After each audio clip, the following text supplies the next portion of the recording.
Hi everyone, welcome back to our channel. Today we're making Swedish cardamom buns. They have cardamom in the dough, cardamom in the filling, and we make them in this very fun twisted shape, which is actually easier than it looks. If you're getting a little tired of cinnamon buns, these are something a little different. If you want to learn how to make these cinnamon buns, no.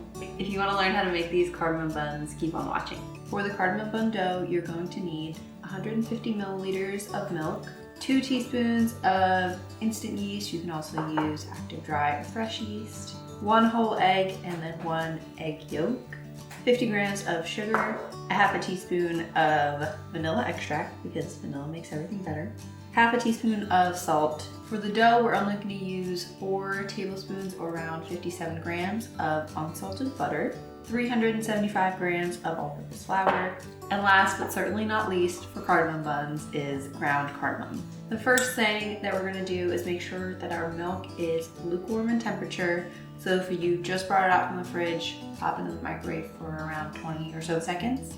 To the milk, I'm going to add in 2 teaspoons of our yeast, along with a little bit of the sugar that I already have measured out.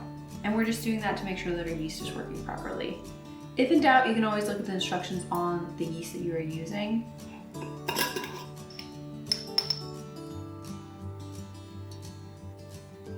Now we're going to stir this together.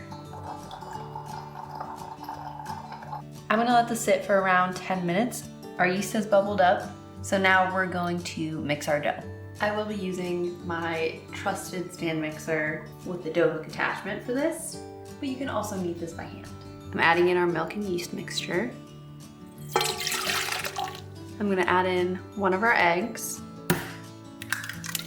And for this one, we're just adding the egg yolk, so I'm going to separate the egg white into this bowl. I'm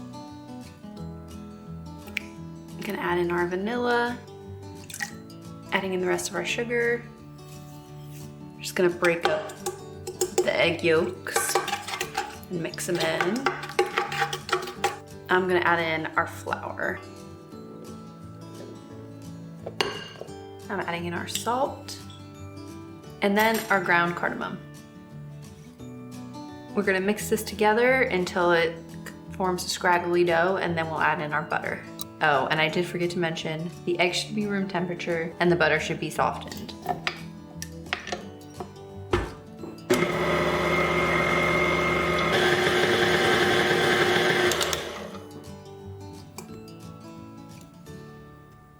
And now we're gonna knead this together until we have a soft and smooth dough. It'll probably take around 10 minutes. If the dough is sticking to the sides of the bowl, I would add a little bit more flour, and you would just want to make sure that all of the dough has released from the sides as it's kneading.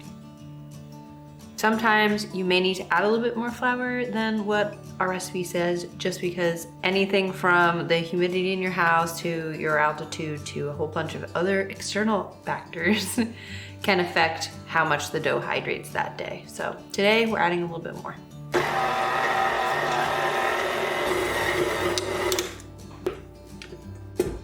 It's been around 10 minutes. Our dough is nice and smooth. It's not sticking to my fingers when I touch it, and everything has released from the sides of the bowl. Now we're just gonna take this off the hook and put it back in the bowl.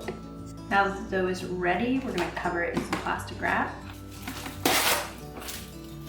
And we're gonna let this rise for at least 45 minutes or until it has doubled in size. This is what it's looking like in the bowl. So I'll check in about 45 minutes. While the dough is still rising, we're gonna get our filling ready. I have 65 grams of brown sugar, about 70 grams of softened unsalted butter. Because I'm using unsalted butter, I'm gonna add in a pinch of salt. And again, we're adding in ground cardamom. My cardamom is fairly new, so I'm gonna add 1.5 teaspoons. If yours is a little older or doesn't smell quite as strong as it used to, you can go ahead and add 2.5 teaspoons. We're just combining this in a bowl until it forms a smooth paste.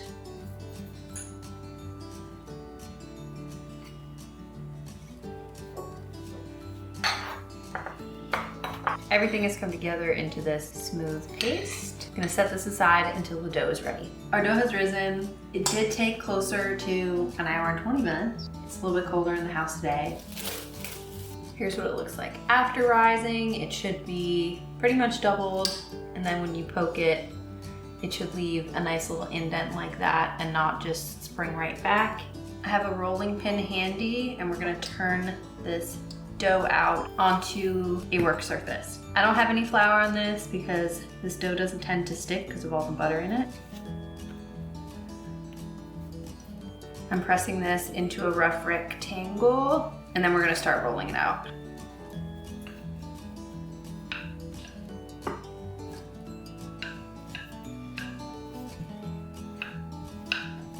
I rolled out the dough, and it's about 12 inches wide and 17 long.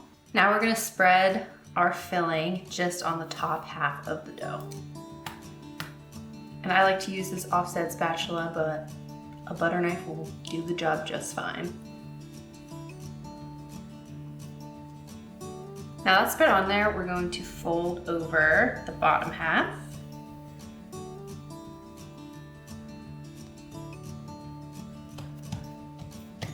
We're gonna cut this into 12 equal sized strips this way. They should each be about an inch wide. So you can measure it, or you can just kind of eyeball it. I tend to mark the halfway point and then halfway across the halves, and then you can split it into thirds. Once you're happy with the measurement marks, we're gonna go ahead and cut it.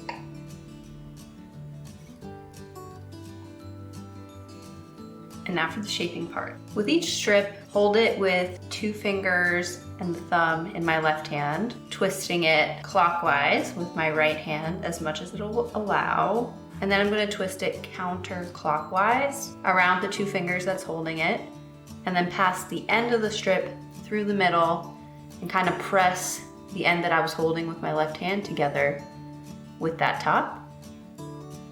Then you should be left with a nice twisted bun. And then repeat.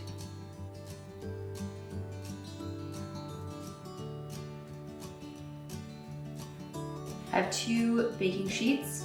Today I'm lining them with a silicone mat, but you can also use parchment paper. And I'm gonna put 6 on each sheet. Now we're gonna cover these. These are gonna rise for another probably 35 to 45 minutes, and then we'll come back to check on them. This is what they're looking like before rising. While the buns finish rising, we're going to preheat our oven to 375 degrees Fahrenheit. Let's take a look now that it's been around 45 minutes. The buns have definitely puffed up, and you should be able to poke them and leave a little indent. And that means I'm pretty happy with how they've proofed. If you see any ends unraveling, you can always just press them back into the middle, and that should keep them from coming apart in the oven. For the top of our buns, we're going to add an egg wash, which is just 1 egg beaten together with a little bit of water. And then I also have some pearl sugar.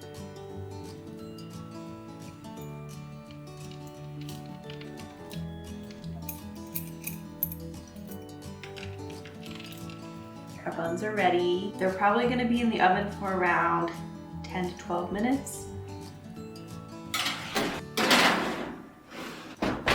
The buns are done, so let's get them onto the cooling rack.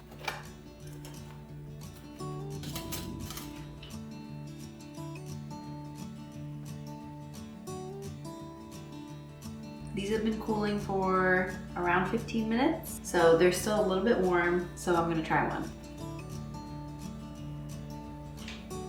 Great cardamom flavor. I don't have much to add. They're just really good. Thank you for watching our video. We hope you try to make these Swedish cardamom buns. And if you do, be sure to embrace the Swedish fika, which basically means taking time out of your day to have a nice snack and a coffee.